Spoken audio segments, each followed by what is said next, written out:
পাঠিয়ে দেবো কি পাঠানো আছে হয়তো। বেসিক্যালি আজকে আমরা একটা পিপিটি থেকে দেখি একটু।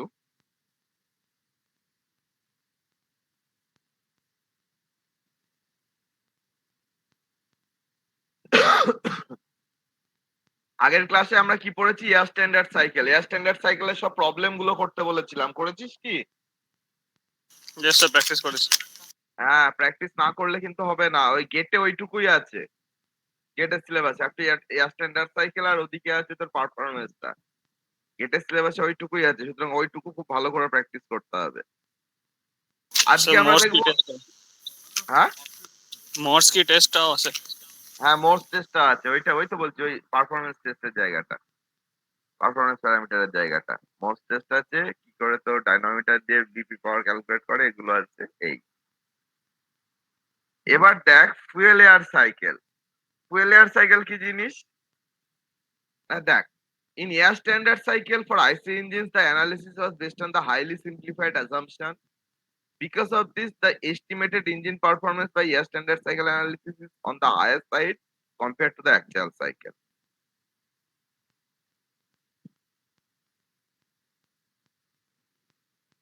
যেমন ধর, in actual indicated thermal efficiency of SI engine, say with a compression ratio 8:1 is in the order of 28%, whereas in air standard cycle 56.5%.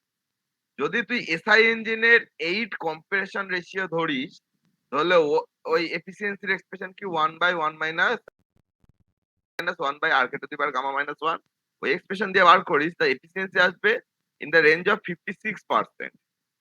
But in actual cycle, that is nearly half, 28%. So this large deviation may be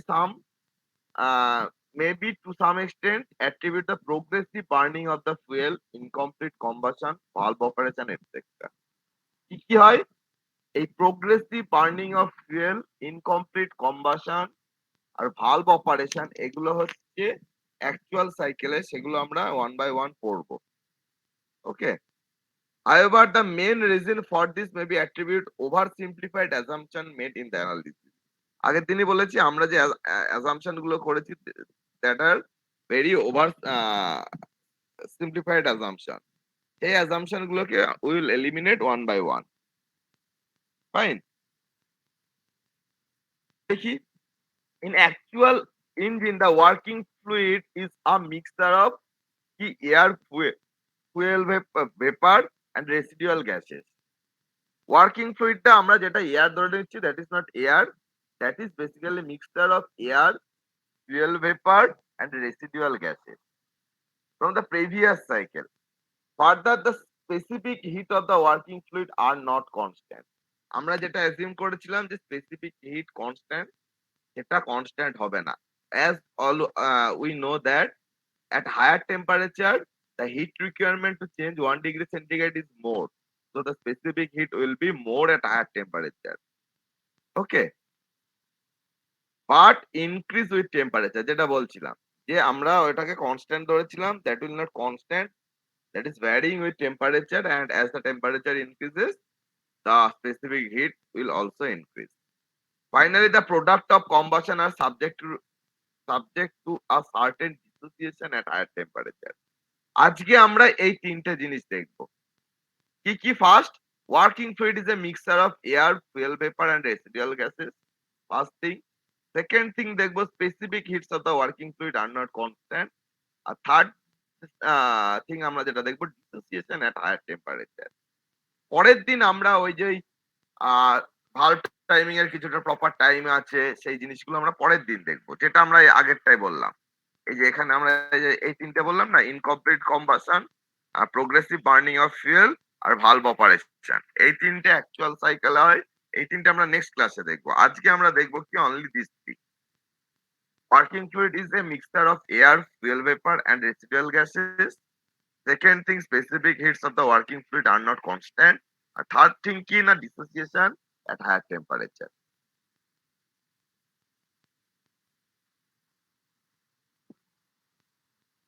এবার দেখ, if the actual physical properties of the gases in the cylinder before and after combustion are taken into account, a reasonably close values of actual pressure and temperature existing within the engine cylinder can be estimated. The mean effective pressure and the efficiency is calculated by this analysis in case of well designed engine are higher only by few percent from the actual values obtained by test.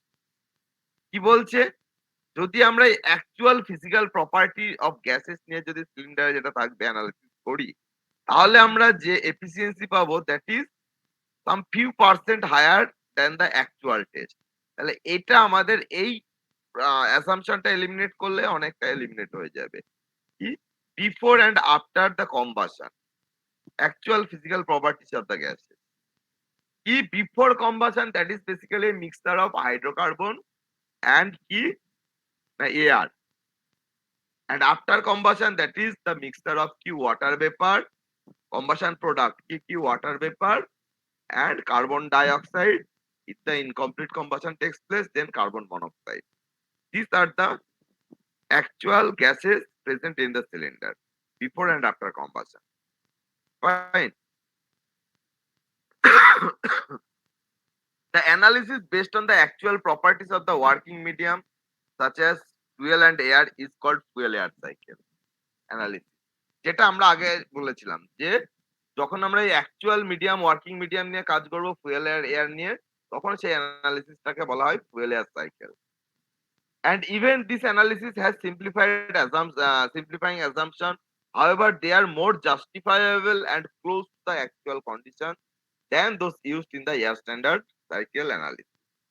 First of all, আমরা যেটা যখন করি air standard cycle analysis develop হয়েছিল, then fuel air cycle analysis develop হয়েছিল, and after that কি হয়েছিল না actual সাইকেলে কি কি কিভাবে রান করে সেটা ডেভেলপ হয়েছিল। তো ওয়ান বাই ওয়ান অ্যাসাম্পশন গুলোকে এলিমিনেট করে ডেভেলপ হয়েছিল। আসি fuel air cycle analysis, fuel air cycle and their analysis. By air standard cycle analysis, it is understood how the efficiency is improved by increasing the compression ratio. However, analysis cannot bring out the effect of fuel air ratio on the thermal efficiency because the working medium was assumed to be air. কি আমরা air standard সাইকেলের অ্যানালিসিসে দেখেছিলাম যে কি করে compression রেশিওর সঙ্গে আমার vary করে, এফিসিয়েন্সি ভ্যারি করে। কিন্তু আমরা effect of fuel air ratio বা এয়ার ফুয়েল রেশিও ওটা আমরা নিয়েছিলাম না।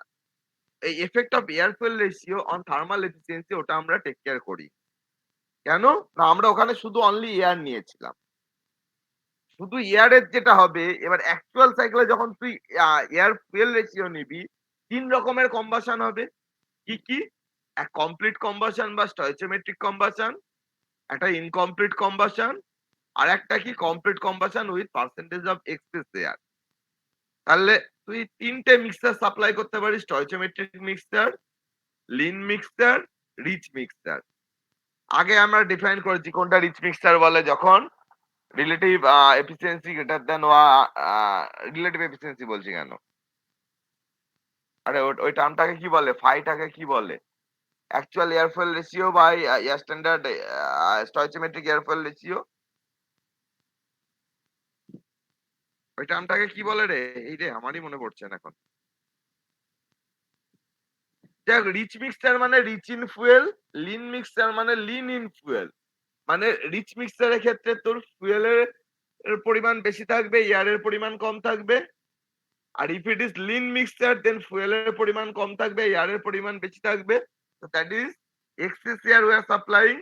আর স্টয়চিওমেট্রিক মানে তো স্টয়চিওমেট্রিক। তো ৩ রকমের mixture we are supplying, rich, lean and stoichiometric mixture. Depending upon this behavior, there is a change in cycle analysis. See, in the air fuel cycle analysis, the presence of fuel in the cylinder is taken into account, and accordingly, the working medium will be a mixture of fuel and air. যেটা আমি already বললাম। By fuel air cycle analysis, it will be possible to bring out the effect of fuel air ratio on thermal efficiency and also study how the peak pressure and temperature during the cycle vary with fuel air ratio. কি না fuel air রেশিওর ভ্যারিয়েশনের সঙ্গে সাইকেলের peak pressure and temperature will also vary. In general, Influence of many of the engine operating variables on the pressure temperatures within the engine cylinder may be better understood by the examination of the fuel air cycle.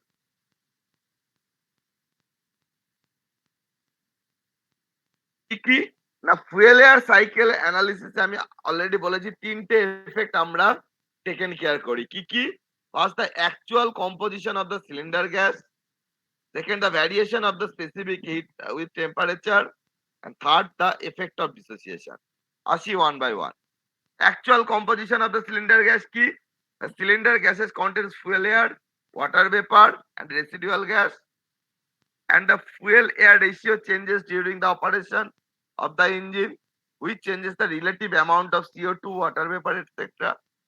তাহলে দেখ কি না fuel air continuously ইঞ্জিনে change হচ্ছে কখনো Lin mixture দরকার কখনো rich mixture দরকার কখনো তো স্টয়চিওমেট্রিক মিক্সচার দরকার এরপরে যখন আমরা কার্বুরেটর পড়বো বা কার্বুরেশন পড়বো তখন দেখবো যে ইঞ্জিনে কখন কিরকম এয়ার ফুয়েল মিক্সচার দরকার হয় জেনারেলি তিনটে জোন হয় একটা হচ্ছে নর্মাল পাওয়ার জোন বা ক্রুইজিং জোন একটাকে বলে তোর আইডলিং জোন যখন তোর ইঞ্জিনটা চলছে কিন্তু গাড়ি দাঁড়িয়ে আছে তার কোনো সিগনালে গাড়ি দাঁড়িয়ে আছে ইঞ্জিনটা চলে আর একটা হচ্ছে তোর ম্যাক্সিমাম পাওয়ার জোন এই তিনটে জোনে তিন রকম এয়ার ফুয়েল মিক্সচার দরকার হয় এটা আমরা যখন ওই কার্বুরেটর পড়বো তখন আমরা ডিটেলসে পড়বো ফাইন নাও দেখ the variation in specific heat with temperature specific heats increase with temperature except for monoatomic gases. Therefore, the value of gamma also changes with temperature. Specific heat এর value change হচ্ছে specific heat ধর suppose the linearly increase করছে CPO linearly increase করছে CBO linearly increase করছে then what will be the effect on gamma as gamma is CP by CB gamma এর value বাড়বে না কমবে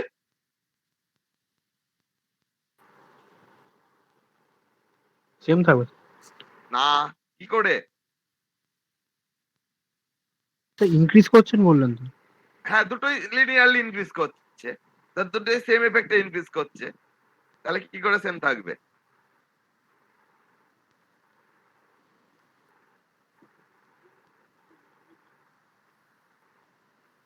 ধর আমার সিপির ভ্যালু 2 থেকে বেড়ে 3 হলো ওকে আর সিভির ভ্যালু 1 থেকে বেড়ে 1.7 হলো তাহলে গামার ভ্যালু কি হবে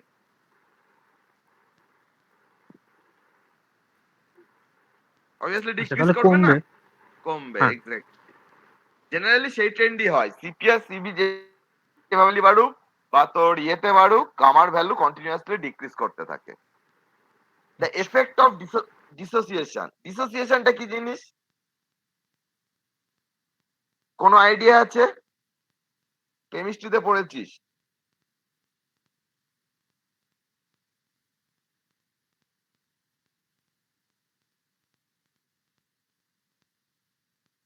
দেখ মানে অ্যাসোসিয়েশন মানে কি হয় না এটা কম্বাইন্ড করে আর ডিসোসিয়েশন মানে কম্বাইন্ডটা ব্রেক করে যেমন কি ধর fuel and air do not completely combine chemically at higher temperature above 1600 K and this leads to a presence of COH2H and O2 at equilibrium condition. Generally dissociation হয় কার না carbon die অক্সাইডের at higher temperature carbon dioxide dissociate হয় কিসে না carbon monoxide and water অক্সিজেনে carbon dioxide dissociate হয় carbon monoxide and অক্সিজেনে এই ডিসোসিয়েশনের ফলে কি হবে ডিসোসিয়েশনের ফলে দেখ আমরা জানি কি না যখন আমার কার্বন এন্ড হাইড্রোজেন হচ্ছে কম্বাইন করছে এয়ারের সাথে করে কি করছে কম্বাইন করে কি করছে না কার্বন ডাইঅক্সাইড হচ্ছে এন্ড ওয়াটার ভেপার হচ্ছে and some amount of heat release takes place. Now দেখ যখন এই carbon dioxide will be dissociated into CO and O2, some amount of heat will be absorbed.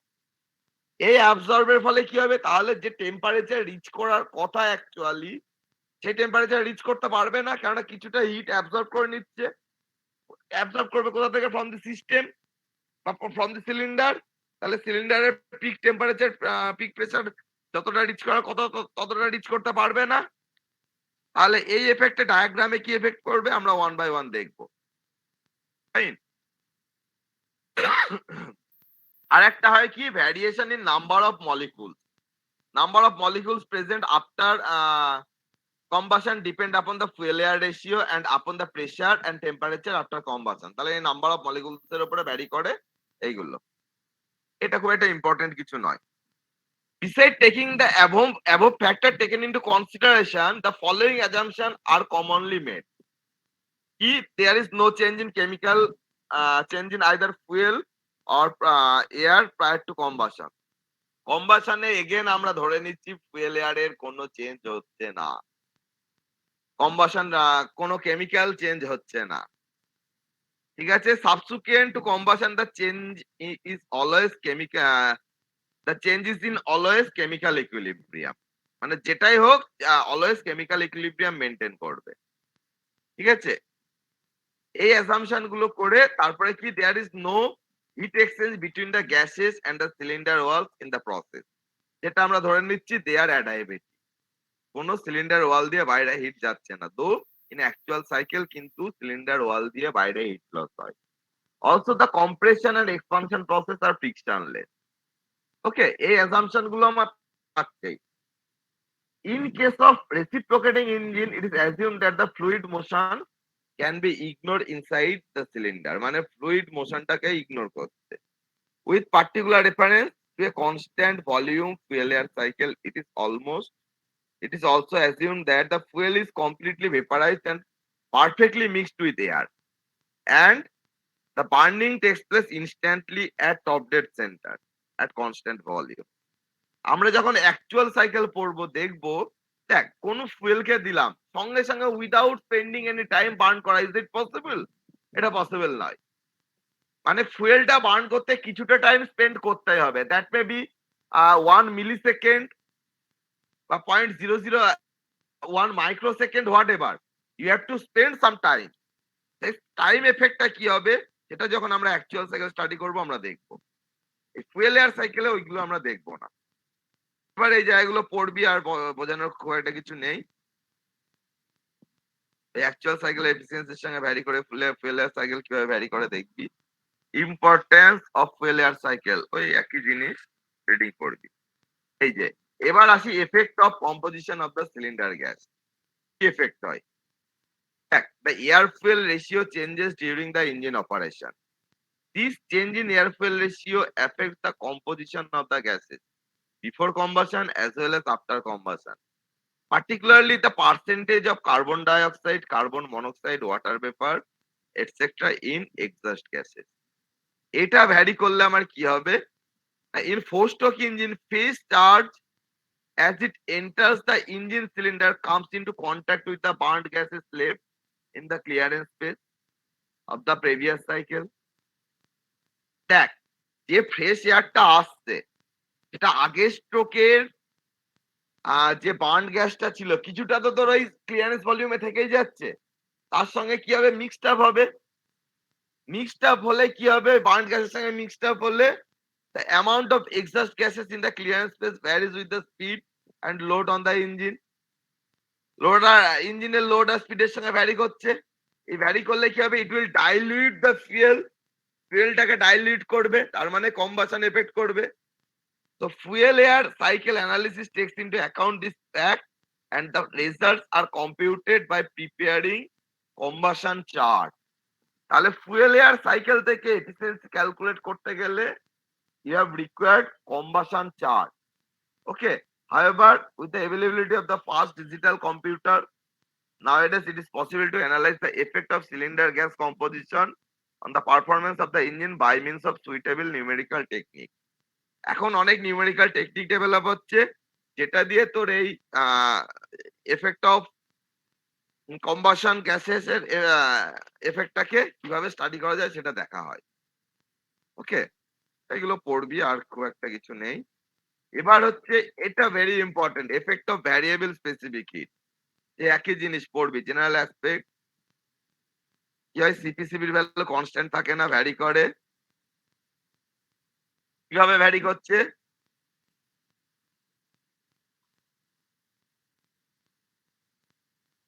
এ দেখ, all gases except monoatomic gases shows an increase in specific heat with temperature. This increase in specific heat does not follow any particular law. However, over the temperature range generally encountered for the gases in the heat engine, heat ইঞ্জিনের generally temperature range থাকে কত 300 থেকে 2000 কেলভিন। এই রেঞ্জে specific heat curve is linearly straight line which may be approximately expressed in the form of this A1 plus K1T B1 plus K1T। তাহলে টেম্পারেচারের সঙ্গে লিনিয়ারলি ভ্যারি করছে, ফাইন। জেনারেলি আমরা এটাই অ্যাজিউম করি। এই যে এখানে দেখ, তাহলে আর এর ভ্যালু কি হবে? CP minus CB, that is A1 minus B1। R characteristic gas constant, তাহলে আর এর ভ্যালু কনস্ট্যান্ট থাকবে। আর এর value doesn't depend on temperature.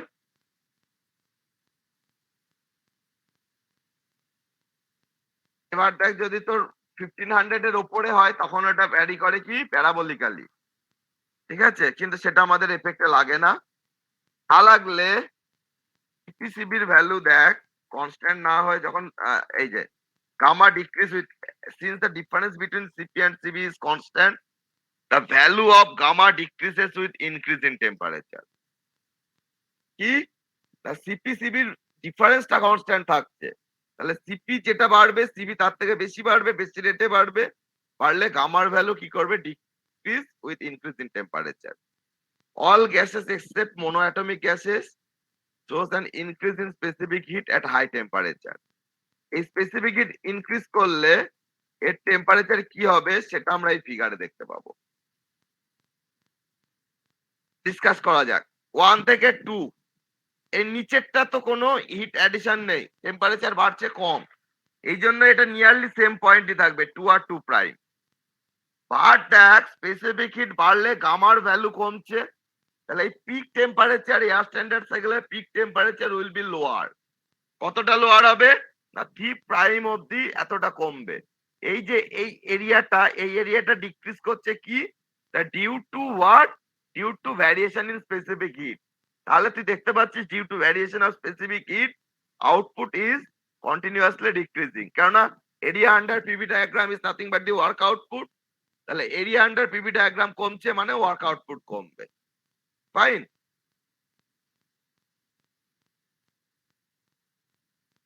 জায়গাগুলো পড়বি, পড়লে যেটা বললাম মোটামুটি সেটাই আছে, দেখতে পাবি। এখানে খুব বেশি কিছু বলার নেই, একই মানে তখন প্রসেস গুলো কি হবে ওই একই ভাবে ক্যালকুলেট করতে হবে। এবার হচ্ছে effect of dissociation or chemical equilibrium loss refers to disintegration of burned gases at high temperature. It is a reversible process and increase with temperature.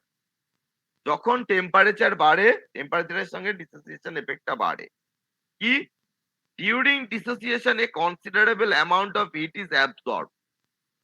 This heat will liberated when the elements recombine as the temperature falls.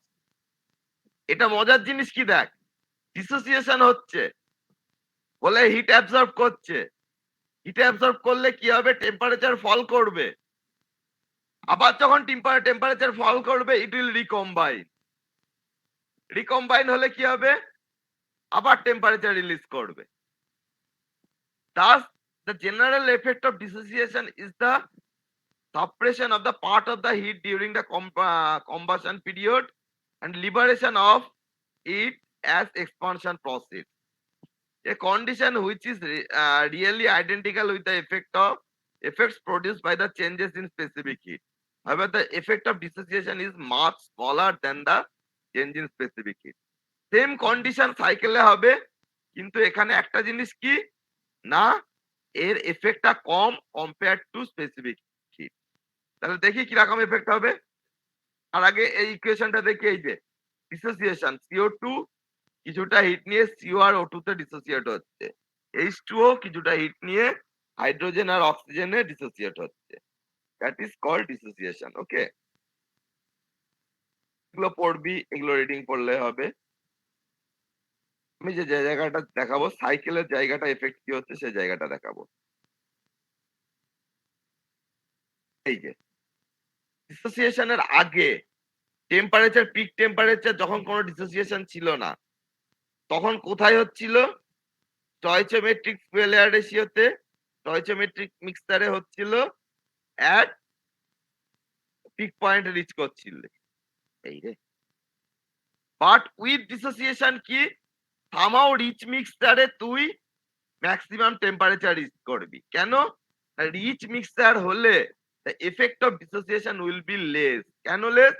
Rich mixture হলে তোর complete combustion হয় না, incomplete combustion হয়, high temperature generate হয় না, তাহলে তোর effect of ডিসোসিয়েশনের চান্সেস ইজ লেস।